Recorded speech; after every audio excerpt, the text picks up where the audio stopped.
करिएगा जीवन में एक बार, बन सके,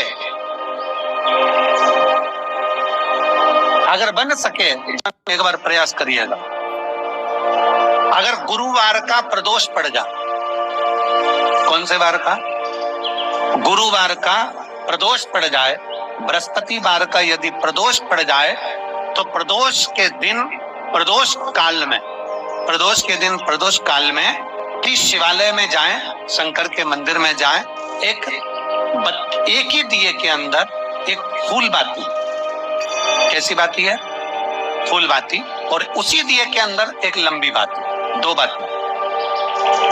कौन सी बाती हैं? जम के बोलो जरा।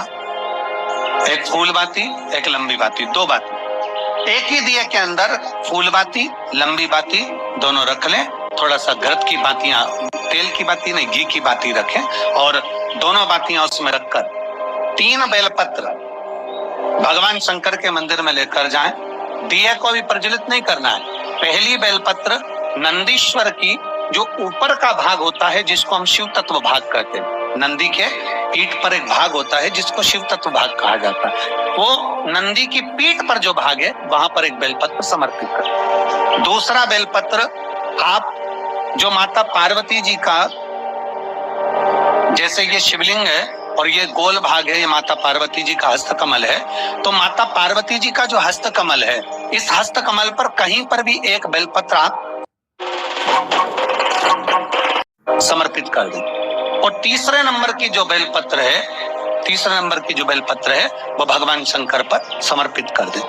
जो दिया आप लेकर गए हो मंदिर में, उसी दिए को नंदी और महादेव इन दोनों को दर्शन कराते हुए अगर मंदिर के अंदर लगाने दें दिया तो ठीक है, ना लगाने दें तो दीप को बीच में बस स्पर्श कराकर, भले बाहर जाकर लगा दो, पर प्रयास करो वो दीप वैसे तो बीच में नंदी और शिव के मध्य में वो दिया स्पर्श होना चाहिए। जैसे ये नंदी है और ये शिव है, तो इसके मध्य में दीप स्पर्श कर ले, भले उसको जलाने ना दे, पर स्पर्श मात्र कर अगर आपने एकांत में कहीं पर भी ले जाकर लगा दिया, उस दीप को जला दिया, तो गया हुआ कितना भी करोड़ रुपया हो, वो धीरे धीरे कर गया हुआ धन हमारा वापिस आता ही।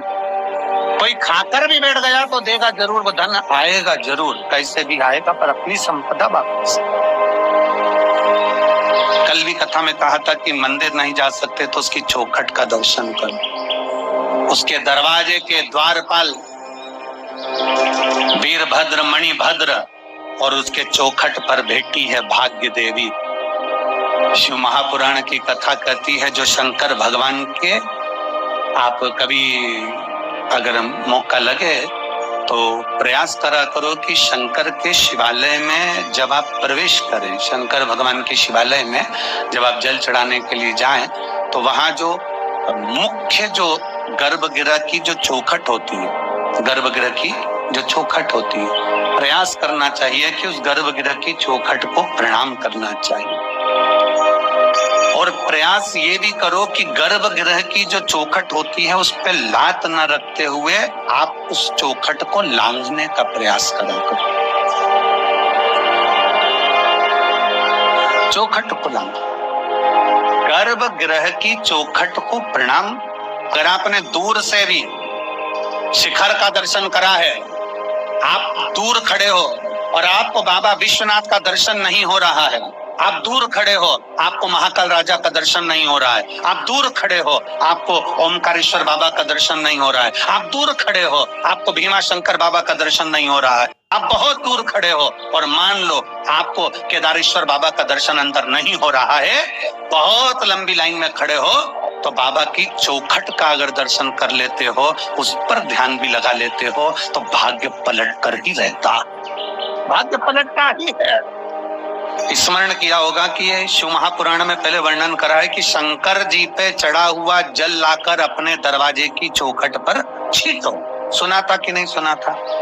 जम के बोलो जरा, सबने सुना था ना कि अपने दरवाजे की चौखट पर छींटो, अपने दरवाजे के अंतर्गत छींटो। उसका कारण क्या था? उसका केवल एक कारण है कि भगवान शंकर पर चढ़ा हुआ जल अगर थोड़ी सी भी रज लगकर आ गई भगवान शिव का चढ़ा हुआ जल अगर हमारी चौखट पर, दुकान पर आकर अगर छिटक दिया तो कुबेर का भंडार मेरा महादेव भर ही दे। शंकर भगवान तुझे ना हार देंगे ना अंगूठी देंगे, पर शंकर भगवान तेरी किस्मत पलट दे।